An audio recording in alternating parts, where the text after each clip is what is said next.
Olá a todos os educadores e educadoras da SEI Brincar e Sorrir.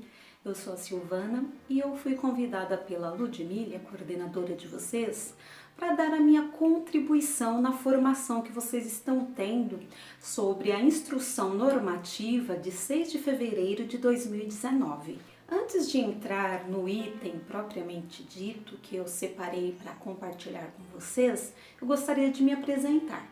Então, eu sou a Silvana, eu sou professora de História na Prefeitura de São Paulo desde o ano de 2010. Eu vou relatar para vocês a minha trajetória até 2020, como que eu ingressei na educação.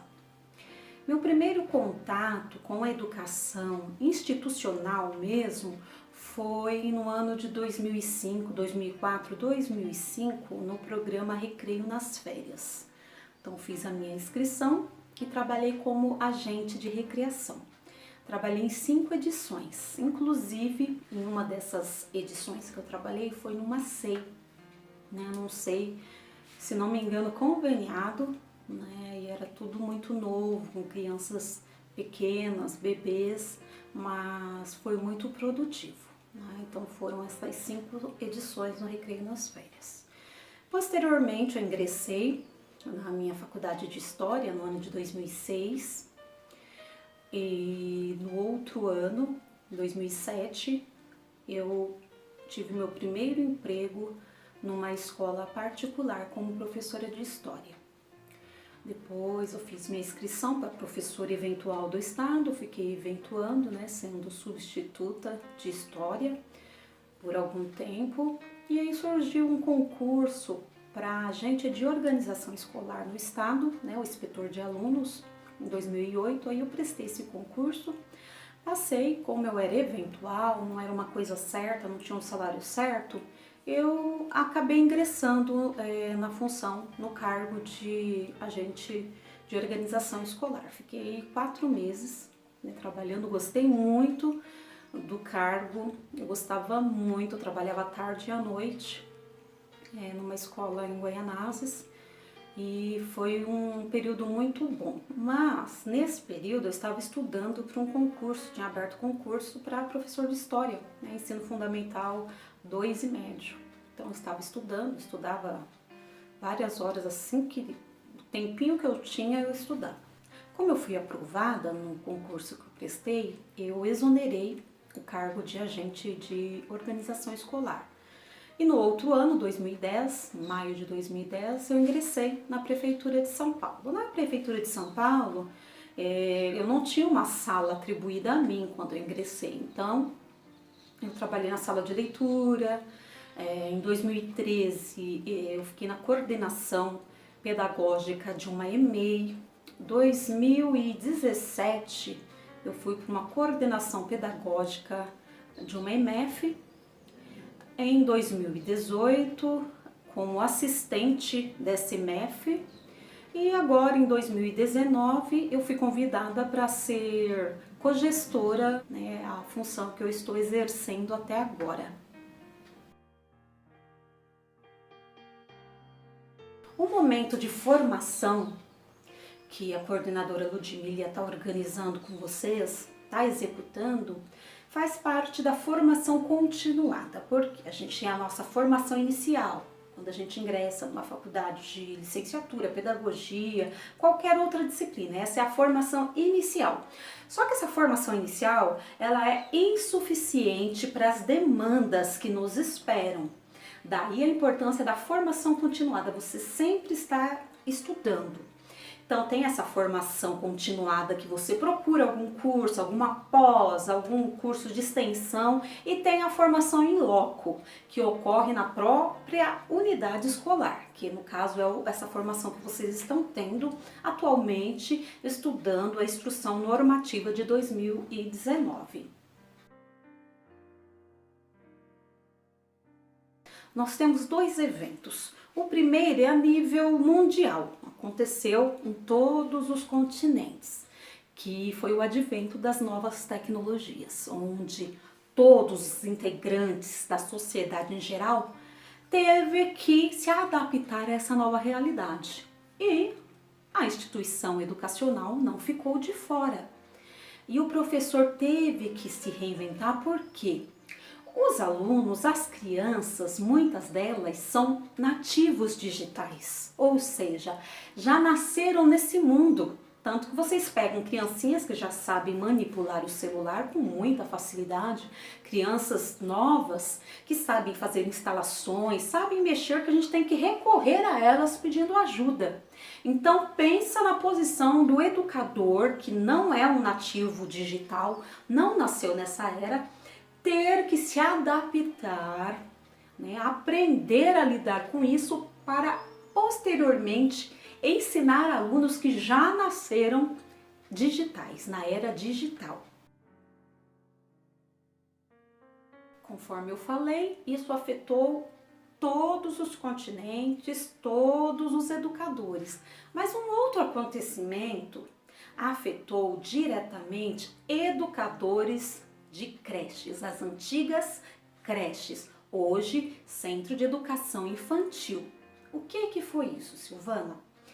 Há muitos anos atrás, muitas décadas atrás, a creche era de responsabilidade da assistência social e não da educação.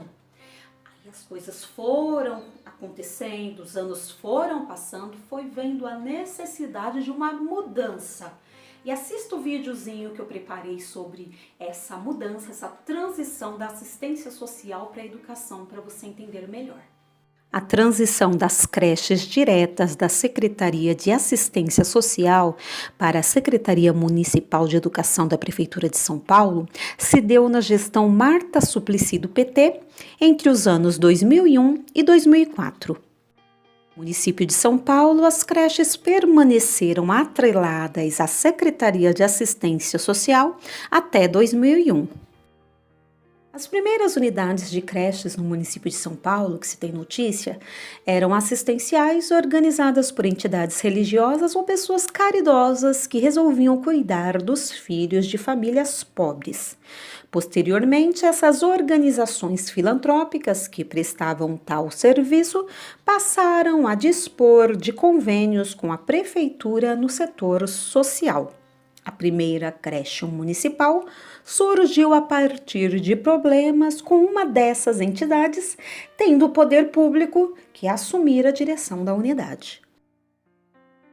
As creches foram criadas para abrigar crianças com deficiências financeiras e problemas familiares e eram consideradas locais de guarda e assistência, devendo, portanto, permanecer na área de atendimento social e não educacional.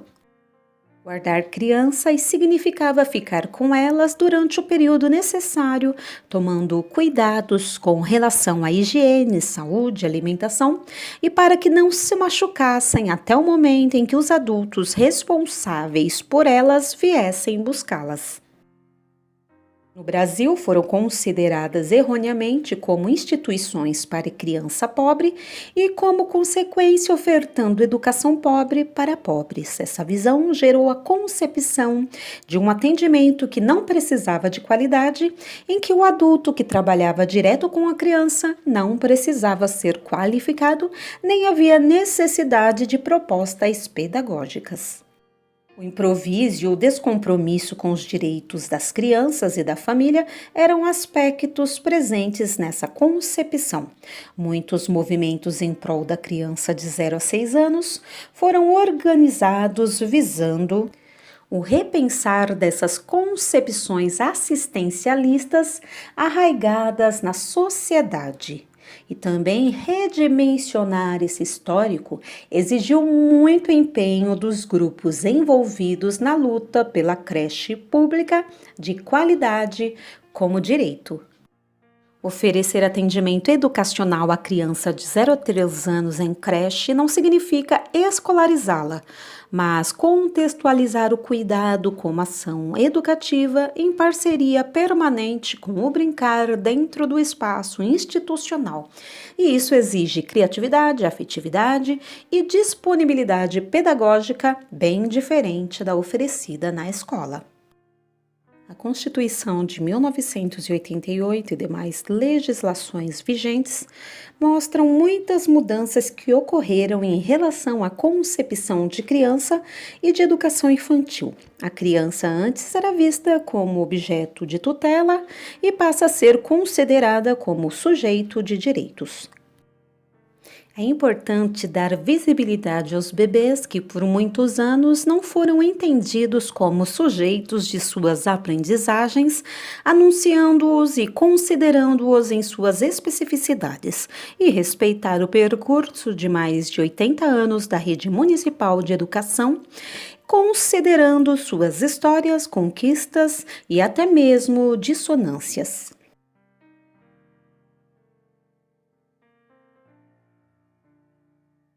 Se você for dar uma olhada nos documentos institucionais da Prefeitura de São Paulo, da Secretaria Municipal de Educação da cidade de São Paulo, você vai encontrar uma lista de documentos institucionais específicos para a educação municipal da cidade de São Paulo. E a instrução normativa é um desses documentos, é um norteador das ações dos educadores no dia a dia. Um educador não vai chegar numa unidade escolar e agir assim de veneta. Então, eu acho que eu vou fazer isso. Não. Tem toda uma diretriz, tem todo um norte a seguir. Quando a Ludmília me propôs participar com vocês em um dia de formação, ela me deu a liberdade de escolher um dos itens dessa instrução normativa.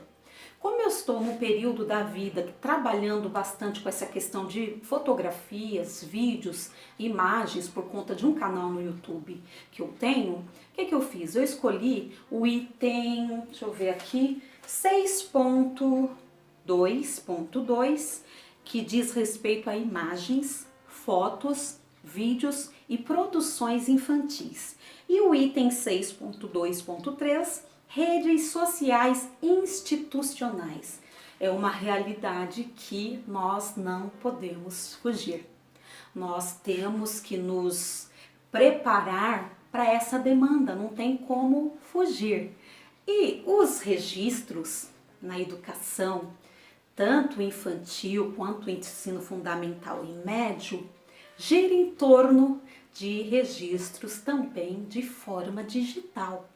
Daí a importância, daí a prefeitura, a SME, preparar um documento para nortear esta questão também, porque a gente precisa ter alguns cuidados. Não é só tirar fotografias, fazer vídeos e postar. Tem todo um significado, tem todo um olhar pedagógico para isso que os educadores devem estar atentos. Presta atenção no videozinho que eu preparei sobre isso. Fotos, vídeos e produções infantis. As imagens tiradas das crianças e suas produções infantis devem revelar as aprendizagens, vivências e experimentações de bebês e crianças. Devem ser fonte de comunicação do trabalho desenvolvido. Importante evitar aquelas fotografias posadas e sem objetivos definidos. Evitar também vídeos de apresentações ensaiadas e produções infantis idênticas que apenas reproduzem gestos e não dão visibilidade para a expressão das crianças de forma autoral. O que podem ser consideradas documentações pedagógicas? Descrições escritas, as transcrições das palavras das crianças. As fotografias e vídeos são fontes indispensáveis de materiais e com elas nós somos capazes de ler e refletir tanto no individual quanto no coletivo sobre a experiência que estamos vivendo, sobre o projeto que está sendo explorado. Imagem como registro pedagógico. É de suma importância inserir as famílias, os responsáveis, no processo educativo dos bebês e crianças. O registro pedagógico deve também revelar os percursos de aprendizagens. Devem também contar histórias ou narrativas para as famílias, bebês, crianças e educadores, com o objetivo de refletir sobre suas práticas. O registro pedagógico não pode conter apenas o olhar do educador da educadora. Antes, o educador deve incentivar a participação dos bebês e das crianças na construção dos registros imagéticos, filmímicos e pictórico, favorecendo assim a criação de memórias e vínculos afetivos. Os registros pedagógicos, portanto, devem ser um material que favoreça o planejamento e a construção das avaliações dos bebês e das crianças. Protagonismo infantil nos registros. Uma ação importante é convidar as crianças para registrar imagens, fotografando, filmando, desenhando cenas do cotidiano e espaços educativos.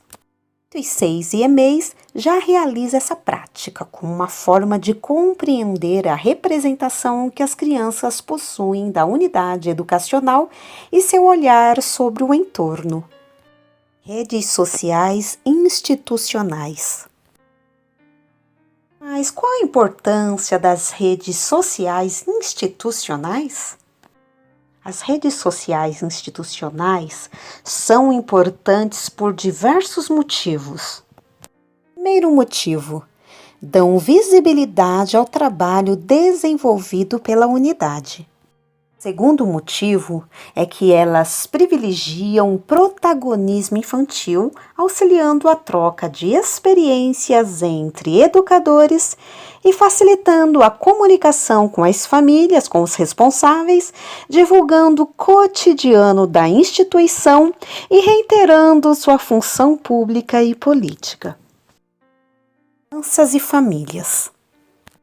A sociedade mundial está vivendo na era da tecnologia e na educação infantil, especificamente nos registros pedagógicos, todos podem acessar estes registros em diferentes tempos, espaços, dialogar com as suas experimentações, descobertas e ter suas memórias compartilhadas com o seu grupo social, ampliando as leituras dos trabalhos ali apresentados.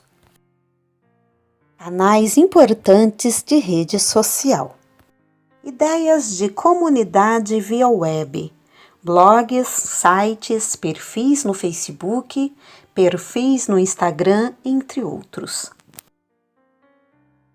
As redes sociais chegaram como divisores de água na questão do registro pedagógico, porém devemos nos ater a alguns pontos.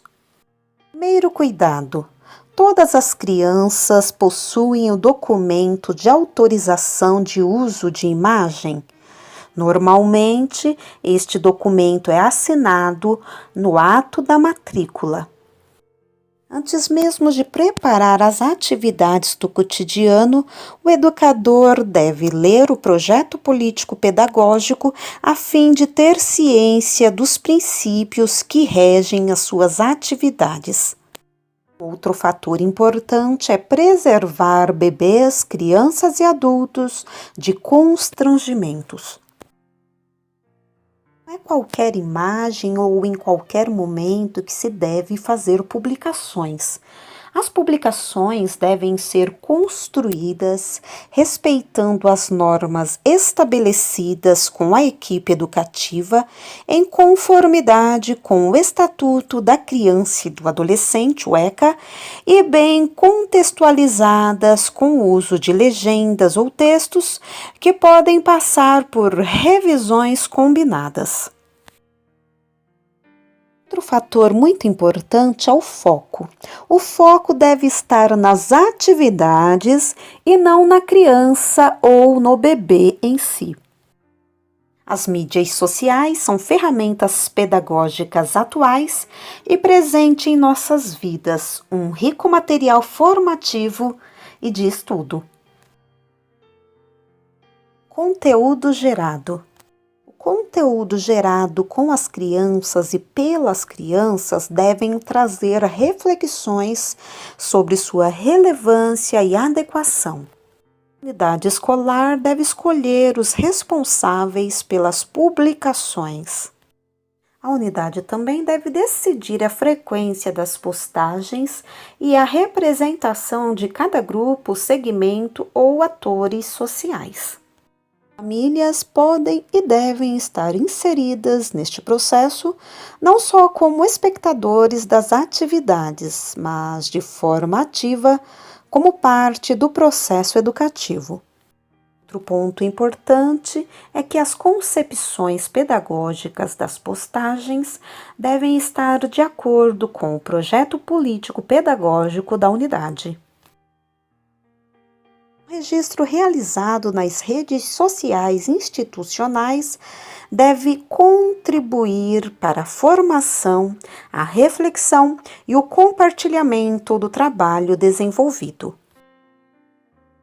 É importante esclarecer que não há embasamento legal quanto à formalização de comunicação de assuntos pedagógicos e administrativos relativo à unidade escolar por meio de perfis privados em redes sociais ou grupos de WhatsApp não institucionais.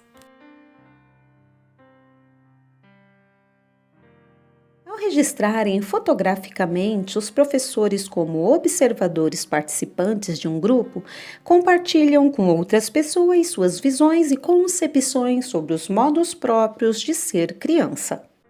Os pais que não acompanham a integralidade do cotidiano educativo da rotina de seu filho, ao olharem as fotos que traduzem atividades, cenas, espaços e tempos de envolvimento das crianças, podem se aproximar e entender um pouco o que estava acontecendo nas cenas registradas, que revelam crianças em grupo ou individualmente, vivendo o movimento, interagindo, brincando e criando. As fotografias em painéis, álbuns digitais ou impressos são narrativas em imagens que dinamizam o diálogo com os pais, fortalecendo os canais de comunicação. E essa é uma função preponderante da documentação. Foi um prazer contribuir com vocês para essa formação. Eu espero que vocês continuem buscando conhecimentos, se atualizando através da formação continuada, que vocês reflitam sobre as práticas e agreguem mais conhecimentos para que a qualidade da educação, principalmente da educação infantil, cresça muito mais e que vocês, que todos nós educadores, superemos essa visão assistencialista da educação infantil.